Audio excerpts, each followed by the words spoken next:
México recuerda a las víctimas de los sismos de 1985 y del año pasado, que dejaron cientos de muertos.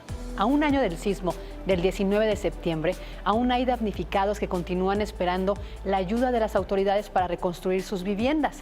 19 de septiembre, una fecha que marcó a México por la tragedia y la unión de sus habitantes. Hoy hablaremos sobre este tema en Punto y Coma. Bienvenidos. El martes 19 de septiembre de 2017, Nayra Renata cumplió 26 días de nacida con un corazón enfermo, contra el pronóstico de los 5 días de vida que le dieron al nacer. A las 9:30 de la mañana de ese día, el cardiocirujano pediatra David Arellano entró a la sala de operaciones del 7º piso del Hospital La Raza para intentar arreglar el corazón de la pequeña. Las siguientes 3 horas y 40 minutos se dispuso a resolver el defecto cardíaco de la recién nacida, hasta que en punto de las 13 horas con 14 minutos, la tierra se cimbró. Nadie intentó salir, nadie salió del campo operatorio, ¿no? Las gentes que estaban fuera del campo operatorio, del campo estéril, quiero decir, anestesiólogos, los técnicos perfusionistas, las enfermeras circulantes, que son gentes que no tienen guantes, que no están en un campo operatorio estéril, pero que están dentro del quirófano. Ellos tenían más opciones de salir, digamos, ¿no? O tratar de salir, y nadie lo hizo. En el video que se hizo muy famoso, pues ven a la gente de perfusión, por ejemplo, tratando de que la máquina no se vaya muy lejos, no se aleje de la mesa operatoria, porque está conectada, el enfermo está conectado a esa máquina a través de una serie de tuberías, ¿no? Y lo mismo los anestesiólogos, ¿no? En el 85, el doctor Arellano era un residente de primer año de cirugía general del Hospital General de México. Si algo aprendió bien y para siempre fue a controlar el pánico. Entonces yo tenía muy en la cabeza, y lo sigo teniendo, y creo que lo voy a tener toda la vida, ¿no? Esa imagen, ¿no? de ver estos edificios, estos vidrios que se abomban, estas estructuras que van colapsando de acuerdo a la presión que van recibiendo. Y en esta ocasión pues pasó lo mismo. Yo decía, bueno, ¿no? si empiezo a ver que los vidrios que dan de las ventanas que tiene el quirófano, que dan hacia Lindavista, hacia la Basílica de Guadalupe, comienzan a bombarse o a perder esa estabilidad que normalmente tienen, pues esto definitivamente va a ir para peor, ¿no? Y lo fue. Desde los ventanales del quirófano, el doctor atestiguó el desplome del edificio de la calle de Coquimbo, en la colonia Lindavista, donde murieron 9 personas. A pesar de ello, mantuvo el control de la situación y no abandonó a su paciente hasta poner de nuevo en marcha su corazón.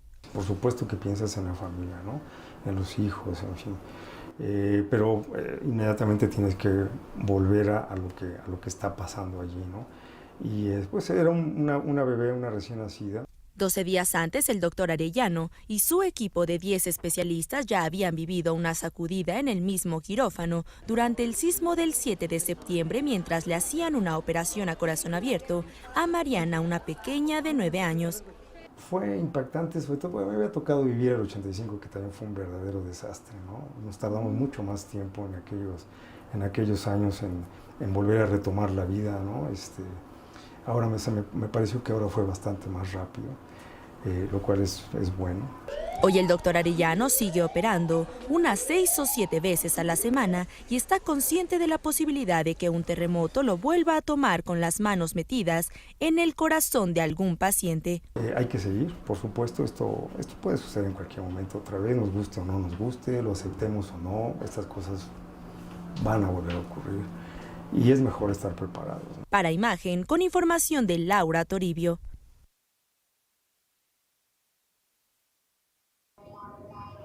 Este edificio se movió horrible, tronó horrible. Que se salgan, la pared se rompió. Que se salgan. Que se salgan, te va a caer. Te va a caer. Dios mío, Dios mío, Dios mío, Dios mío. Dios mío, Dios mío, Dios mío. No corran, se pueden caer.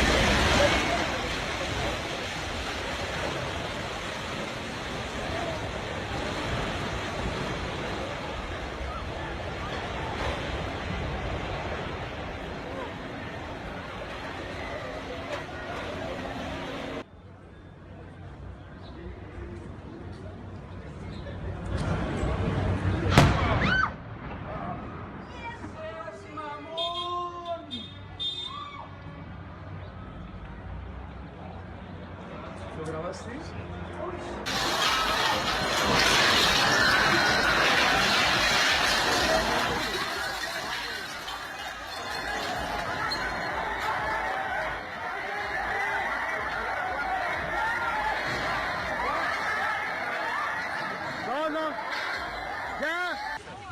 This is a bad idea to be on this boat.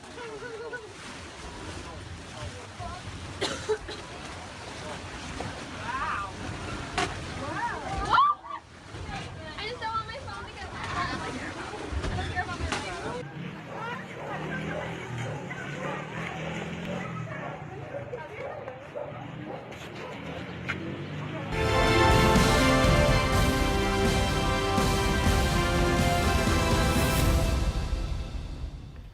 Híjole, pues con estas imágenes tan dolorosas, tan angustiantes, empezamos este programa, que este programa es un homenaje para todos nosotros, para aquellas víctimas que pues ya no están con nosotros, para sus familiares que tienen todavía el dolor y las heridas abiertas, para cada uno de los ciudadanos que se desbordó en la ayuda, que salió a las calles y que buscaba cómo acercar desde una torta, un atole, una pala, sus manos para quitar las piedras, desde la gente que recibió a la gente que caminaba, aquellos automovilistas que empezaron a subir a decenas de personas que caminaban y que no podían llegar a su casa.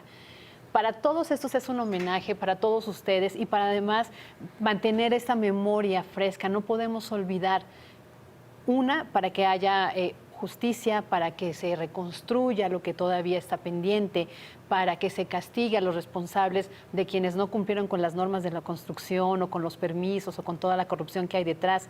Pero también es un recordatorio a todos nosotros para mantener siempre la solidaridad en alto y, lo más importante, no hacernos tontos o indiferentes ante los simulacros. Tenemos que estar preparados. Si ese 19 de septiembre no hubiera habido un simulacro anterior, otra historia estaríamos contando con mayor número de víctimas. Este es nuestro programa de hoy. Es un homenaje a la vida, es un homenaje también a la memoria y hoy tengo mucho gusto, de verdad no saben el orgullo que tengo que en este estudio esté con nosotros 3 periodistas excelentes cronistas que se dedicaron a compilar las historias de lo que pasó. Tienen un libro que van a presentar hoy en la noche, que les vamos a platicar, pero se los voy a presentar. Queridísima Laura Toribio, bienvenida, mi Laurita. Hola, Fabio, mucho gusto, un placer estar contigo para contar estas historias. Bienvenida, Georgina Olson, ¿cómo estás? Muy bien, Fabio, muchas gracias por invitarnos a compartir contigo este libro. Y mi queridísimo Alejandro Sánchez, ¿cómo estás, Alex? Muy bien, un poco conflictuado con toda esta introducción porque se me remueven los sentimientos para todos lados, que lo vivimos de cerca, pero también de estar con ustedes, periodistas a las que admiro mucho y con las que he crecido también profesionalmente. Pues bienvenidos y ahorita vamos a empezar a hablar de las historias, de lo que hicieron, de esta labor tan ardua, Alex, de la recopilación de todas estas historias. Pero quiero enlazarme con nuestra queridísima compañera Liliana Hernández. Ella está ya justo en el Colegio Rebsamen 1, donde pues más tragedia hubo, más dolor. Lilian, ¿cómo estás? Buenos días.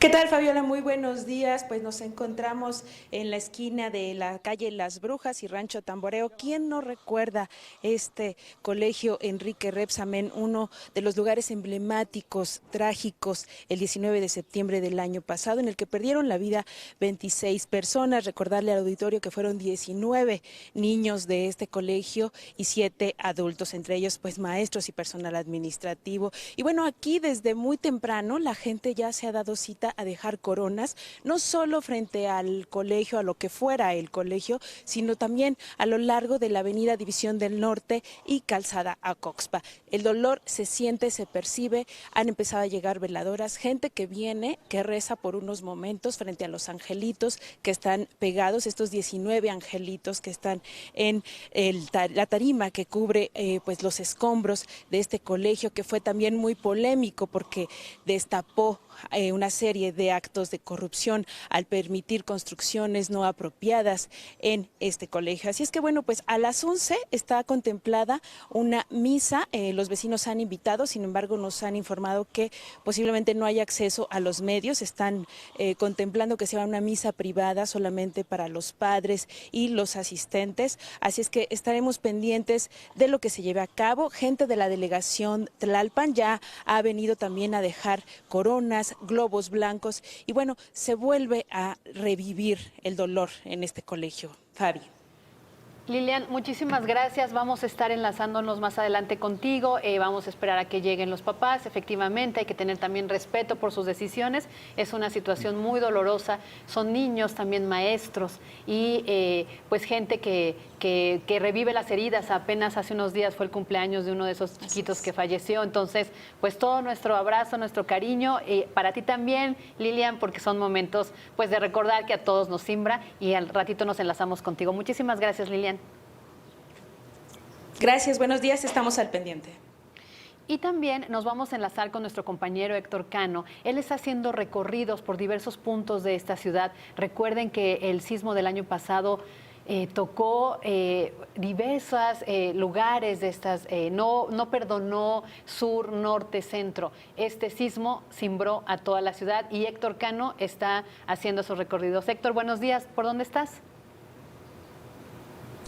Efectivamente, Fabiola, y también a todo el auditorio que nos sintoniza, muy buenos días. Hemos hecho un recorrido extenso en una de las partes donde más golpeó el sismo de la 1:16, el 19 de septiembre del 2017. Me refiero al corredor de la colonia Roma Condesa, exactamente en donde estamos parados en estos momentos, con la toma de mi compañero René Patraca, el corredor de Ámsterdam. Esta avenida que da exactamente en la parte posterior de Álvaro Obregón y termina en la parte de la avenida Nuevo León, fue una de las que más afectó a diferentes viviendas, comercios, incluso donde yo estoy parado, en la esquina de Ámsterdam y Cacahuamilpa número 25, este edificio de 4 niveles, había 7 personas, de las cuales 4 fallecieron y otras más tuvieron que ser rescatadas por los pocos vecinos que, sorprendidos por lo que había ocurrido, con sus propias manos, con cubetas, con picos, algunos tratando de poder llamar a las unidades de emergencia que trataran de llegar hasta este punto, se había convulsionado.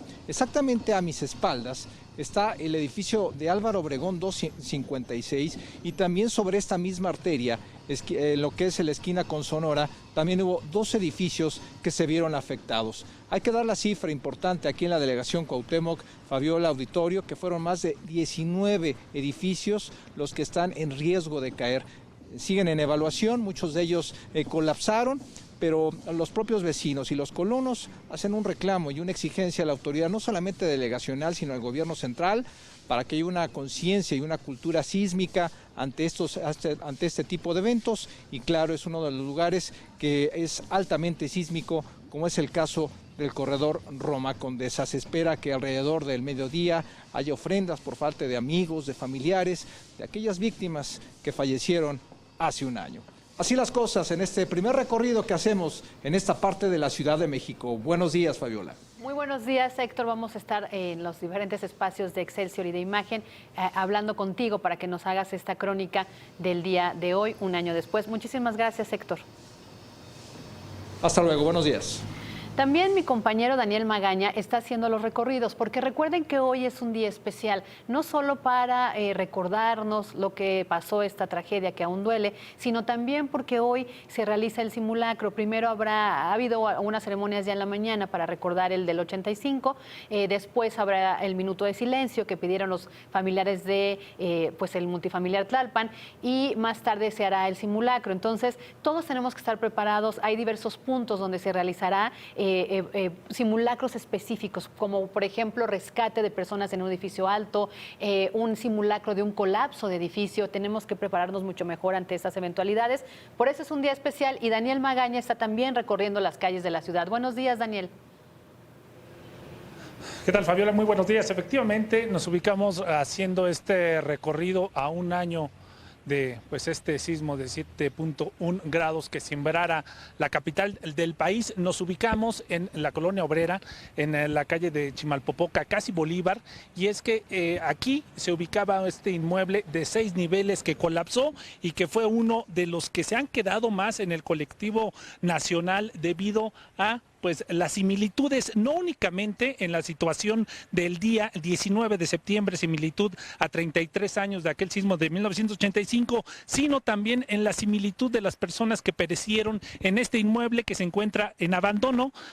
Pues se retiró el cascajo, pero bueno, pues está lleno de basura y hay muchas más dudas que certezas en torno a lo que ocurrirá con este inmueble. Te comento que aquí, bueno, pues precisamente en la calle Bolívar número 168, pues perecieron 21 personas, 21 cuerpos fueron recuperados, 2 personas fueron rescatadas con vida, pero fíjate que algunas personas han empezado a acudir a traer unas ofrendas de flores, han traído también algunos unas veladoras, pero algo que nos llama mucho la atención es la situación en la que lo hacen. La actitud es de venir sin buscar reflectores, sin buscar fotografías y bueno, pues dejar estas ofrendas florales para recordar la tragedia que se vivió en este lugar a un año. Y bueno, pudimos platicar con algunos de ellos y nos comentaban precisamente que esperan que estas situaciones realmente ya no se repitan, los permisos de construcción, las licencias precisamente constructivas en este inmueble, que por cierto se ha documentado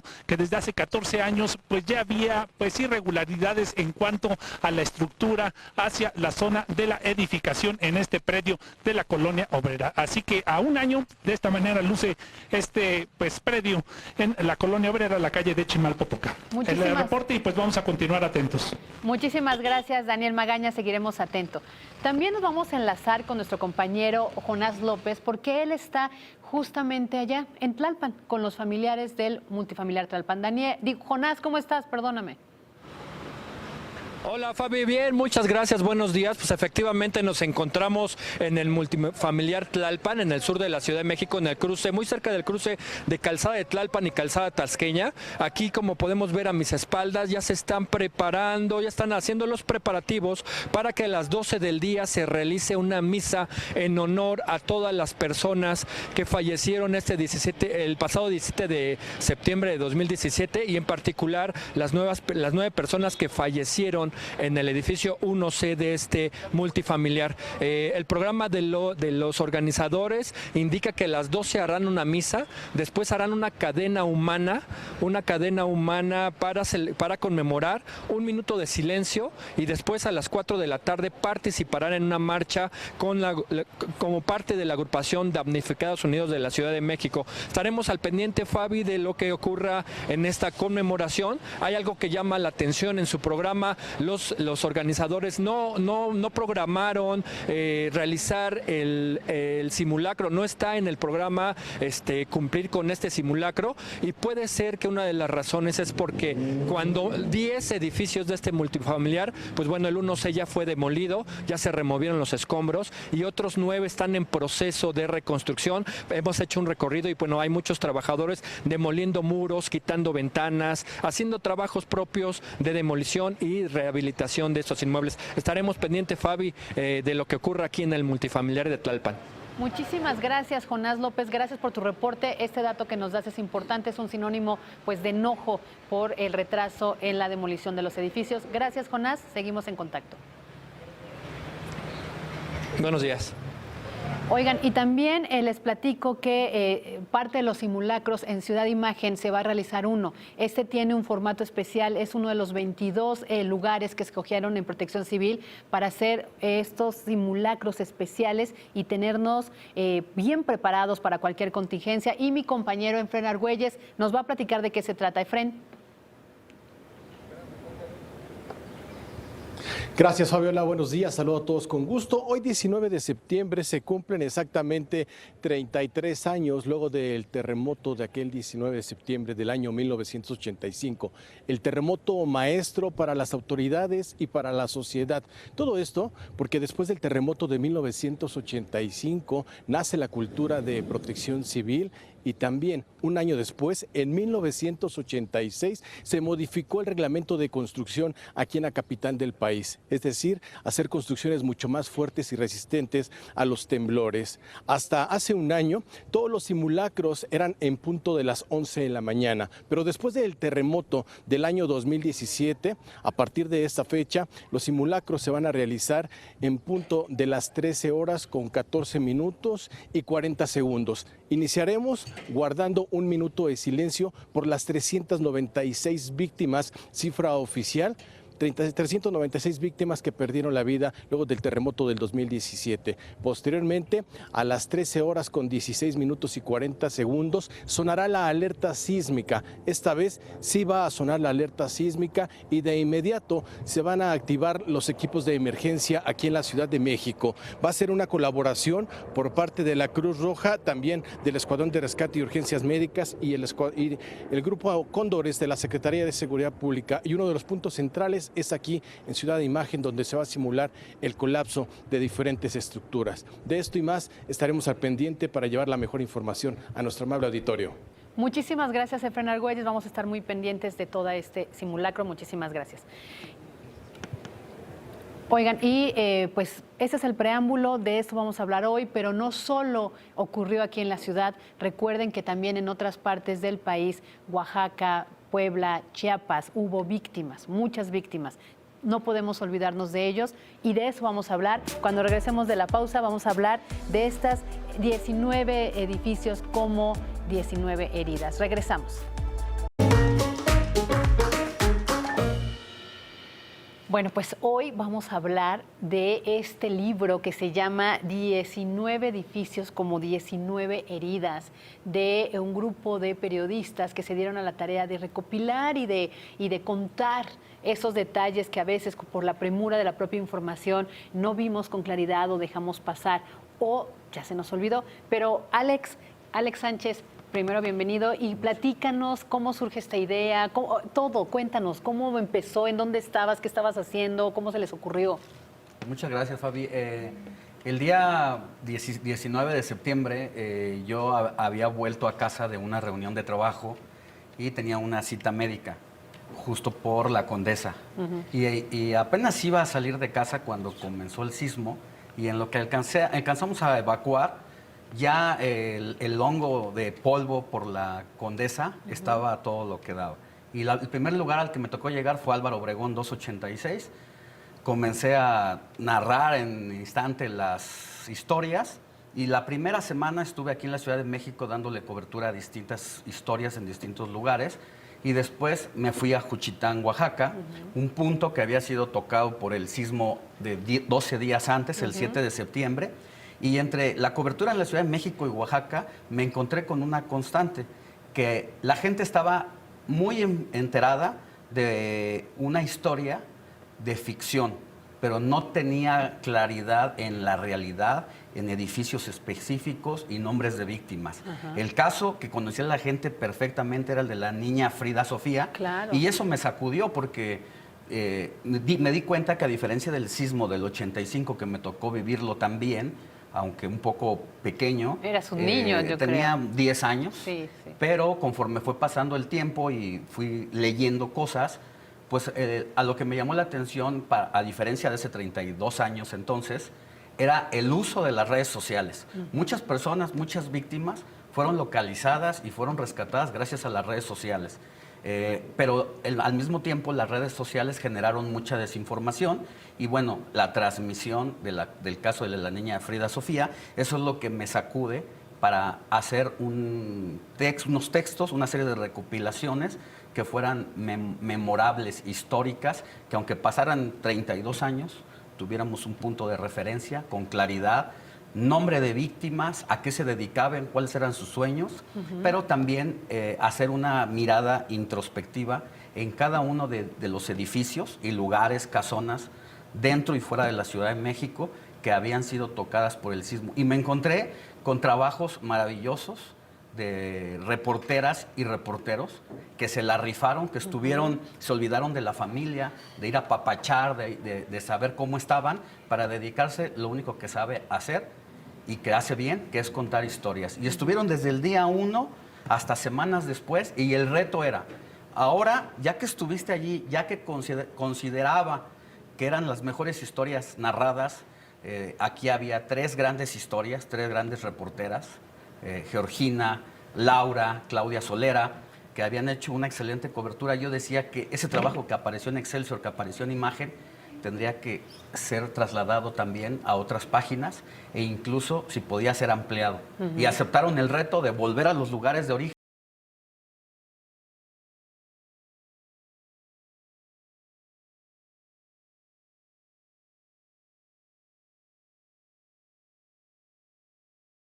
Las palas mecánicas enviadas por el gobierno central pudieron remover los escombros, los hierros retorcidos, llevarse todas esas evidencias físicas del derrumbe y de la desgracia, pero lo que las palas mecánicas no pudieron limpiar fueron los indicios de la corrupción y de la negligencia de la autoridad, porque entonces eso responde a la pregunta central que nos propusimos del libro, dar una respuesta, que era, ¿por qué el sismo nos pegó tan fuerte?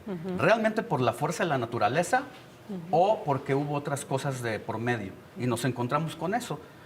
Construcciones que habían sido tocadas por el sismo del 85 y que siguieron de pie, que no se les dio ninguna revisión, la autoridad no hizo su chamba, y por la otra, nuevas construcciones, casi edificios bebés de 9 meses, que se vinieron abajo porque había un contubernio de la autoridad con los desarrolladores inmobiliarios rapaces que están ocupando todos los espacios para levantar construcciones al por mayor. Al cerrar el libro, nos dimos cuenta que no nos equivocamos en la narrativa de estas historias, porque el libro estaba yéndose a la impresión cuando vino un hecho que marcó y que ha sido la cereza del pastel de todo este trabajo, que se llama el derrumbe de la Plaza Arts en Periférico Sur, y que nos habla de que no estamos equivocados y que decimos nosotros que hay un cártel inmobiliario que está haciendo de los desarrollos un negocio a costa de la seguridad de las personas. Y eso es lo que traemos en el libro, sin dejar de tocar el lado humano, un aspecto que está muy de moda ahora que vivimos el tema también de la violencia, de la inseguridad, que se llama la resiliencia. ¿Qué es la resiliencia? Este concepto que los especialistas dicen que es el momento en que enfrentamos nuestras tragedias y cómo nos levantamos de ellas. Y nos llevamos una serie de sorpresas con madres que perdieron a sus hijos en los escombros, con personas jóvenes que se quedaron sin esposa, sin hijos. Y también el libro, además de que da datos, de que da pruebas de lo que estamos sosteniendo en esta conversación, también vemos el lado humano y cómo las personas, a pesar de todo, salen adelante, como este caso también del médico David Arellano, que supo estar y enfrentar una tragedia en el momento de su trabajo. Pues ya estamos aquí en Punto y Coma y vamos a seguir hablando. Alex tocaba un punto pues muy medular, que son pues las historias que hay atrás y que es la corrupción, que es la historia negra y que tenía que ver con todos estos derrumbes. Pues lo saben, en el colegio Repsamen, pues esos permisos que se dieron para construir un departamento con jacuzzis en un colegio. Y así hay más casos. Pero también la parte humana, y voy a empezar contigo, Laurita Toribio. Cuéntanos cómo decides participar en el libro. ¿Cómo escoges la historia y qué historia? Invítalos a que compren el libro para que se enamoren. Ya te escuché por ahí que te felicitaron por ese texto tan bien escrito. Muchas gracias, Fabi. Pues efectivamente a mí me toca escribir esta historia del doctor David Arellano, que es un cardiocirujano pediatra, especialista en defectos congénitos del Hospital La Raza. La historia, y lo comentaba mucho con Alejandro Sánchez, que hace un trabajo titánico de edición, nos coordina 18 periodistas. Es una historia de esperanza, porque en medio de estas 18 historias, otras 18 historias que hablan de la corrupción y de la impunidad que se conjugan con el sismo para enlutar al país y dejar al menos 369 muertos, está la historia de este doctor que, tras una sacudida tremenda en el 7º piso del Hospital de La Raza, se queda a operar a su paciente aún sin saber las condiciones del edificio en el que estaba, aún sin saber de su familia, cómo se encontraba, y después de haber visto desde los ventanales del quirófano, en donde él se encontraba en el 7º piso, el derrumbe del edificio de la calle de Coquimbo, porque desde ahí tiene una vista perfecta hacia esa zona de la ciudad. Y él se queda, no abandona a su paciente, una pequeñita de 26 días de nacida, hasta poner de nuevo en marcha su corazón. Y son historias que te devuelven la fe en la humanidad. Es la historia que a mí me toca contar. Yo me encontraba ahí precisamente porque ese 19 de septiembre yo tenía pactada una entrevista con el doctor David Arellano, porque justo en el sismo de 12 días antes, el del 7 de septiembre, él había operado a una niñita de 9 años de edad, Mariana, una niñita, y también se había quedado operando. Entonces, ese día él me iba a contar cómo lo había vivido, por qué se había quedado. Era una historia para mí maravillosa que contar, dado que pues estábamos en la coyuntura del 19 de septiembre, los 32 años del 19 de septiembre, y 7 días del 7 de septiembre, en un sismo que había golpeado Juchitán, que había golpeado Oaxaca. Entonces, pues nos dicen, el doctor está operando, hay posibilidad de tomar imágenes y por supuesto que la aprovechamos. Subimos al 7º piso, mis compañeros, el fotógrafo Mateo Reyes y el camarógrafo Gerardo Cajero, y ahí pues nos tomó el sismo. O sea, tú fuiste a entrevistarlo por un antecedente, ¿no? Sí, sí, sí. ¿Estabas en la operación cuando empezó el temblor, Laurita? Efectivamente, yo estaba en el área de quirófanos, justo en la entrada. En ese momento Mateo y Gerardo ya se habían enfundado en el traje quirúrgico para empezar a grabar las imágenes. Yo estaba mandando una nota de WhatsApp al editor del periódico justo para contarle y para venderle esta historia. Cuando viene el temblor, viene el movimiento que me para. Yo no tenía antecedente de un sismo, yo nací en 1985. Ay, no me digas ahorita. No tenía antecedente de un sismo, claro. De repente me veo rodeada. Es una escena dramática porque pacientes, estamos en un hospital, 12,000 personas más o menos a esa hora en el Hospital de la Raza, pacientes, familiares, gente gritando, suplicando, pidiendo por auxilio. Y de repente hay una escena que tú recordabas hace un momento en la pausa, de un grupo de enfermeras con la cofia impecablemente puesta, que se toman de las manos y empiezan a rezar el Padre Nuestro. Y en ese momento, seas creyente o no, algo te mueve. Y en ese momento a mí me movió ese espíritu reporteril, saqué el celular y comencé a grabar. Y desde entonces, pues ahí nos mantuvimos haciendo esa historia. Cuando bajo, me encuentro 7 pisos que para mí eran interminables, creo que los 7 pisos más largos de toda mi vida. Y me encuentro un circuito interior convertido en un hospital ambulante. O sea, era impresionante ver que un circuito interior por el que a diario circulan cientos de vehículos se había convertido en un hospital con camillas, con enfermos, con médicos. Y cuando veo, empiezo a reportear y me llama la atención una mujer. Era una mujer que estaba desesperada porque a su hija la estaban operando. Y cuando le pregunto quién es, me cuenta que se llama Pamela y me dice que a su hija la están operando en el 7º piso, donde yo estaba. Y me entero que a su hija le estaban haciendo una operación a corazón abierto y que es la misma niña de 26 días de nacida que está operando el doctor David Arellano.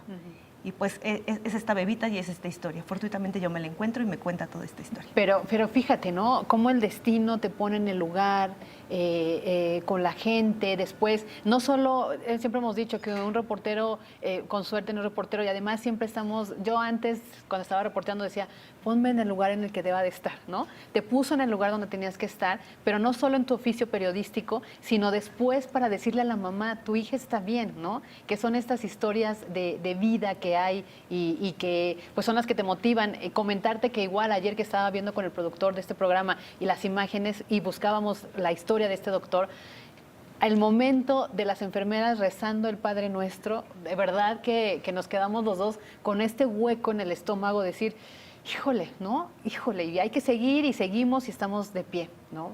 Geo. La historia que yo hice es la del TEC de Monterrey, los puentes del TEC, y es una historia que me pide Oliver Flores, coordinador de comunidad. Me dice, oye, nadie ha escrito nada del TEC, pero se cayó un puente y se murieron 5 chavos. Entonces ve y investiga qué diablos pasó, ¿no? El TEC es una comunidad que estaba muy cerrada, no dejaban entrar, o sea, el mero día no dejaron entrar, ni siquiera a los padres de algunos de los chicos que fallecieron ahí. Y empiezo a buscar en redes sociales, me encuentro a Leonardo Serrano. Leonardo Serrano fue una pieza clave de esta investigación. Él fue estudiante ahí, hace 26 años estudió ingeniería. Su padre fue arquitecto, que le tocó hacer ingeniería forense del 85, cuando él vio que colocan los puentes sobre unas cuñas de 18 centímetros de largo, puentes que pesan toneladas. En la primera oportunidad que tuvo, le dijo al rector del TEC de Monterrey, Campus Ciudad de México, esto se va a caer. Le dijo, si vuelve a temblar como el 85, estos puentes no lo soportan. Sí, yo lo sé porque mi padre es arquitecto, porque yo sé mucho arquitectura y además estoy estudiando ingeniería, pero no lo dijo una vez, Fabi, se los dijo como 4 veces. Como era estudiante de excelencia, lo invitaban a los desayunos con el rector. Entonces, la tercera vez, ¿no? Y le dice, a ver, estoy estudiando ingeniería, tengo los conocimientos del peso, de cómo tiene que estar construido un edificio, tienen que hacer algo. Y nunca lo escucharon. Hablé con padres en Off the Record y me decían, nosotros le decíamos a las autoridades en reuniones, esos puentes están mal y nadie los escuchó decir, esto estaba anunciado, sabían perfectamente que tenían un problema, no lo quisieron escuchar, quizás pensaron que el sur de la Ciudad de México nunca iba a ser golpeado como lo fue el centro, como fue la Roma en el 85.